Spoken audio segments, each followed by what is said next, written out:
காதோரம் பூத்திருக்கு. மண் பறித்து சிறிய விதை போட்டு செடியாக வளர்த்து தினம் அதற்கு நீரூற்றி நித்தம் காவல் காத்து நீ நன்றாக வளர்ந்து தலை நிமிர்ந்து நிற்க எனக்கு காட்சி தந்தாய்.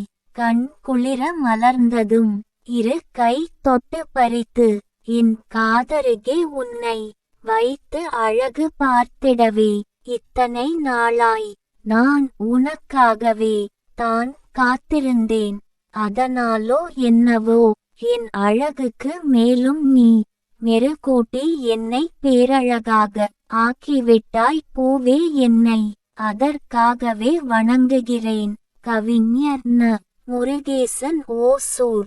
கவிதையை படியுங்கள், பாருங்கள். மறக்காமல் லைக், ஷேர், கமெண்ட் மற்றும் சப்ஸ்கிரைப் பண்ணுங்க.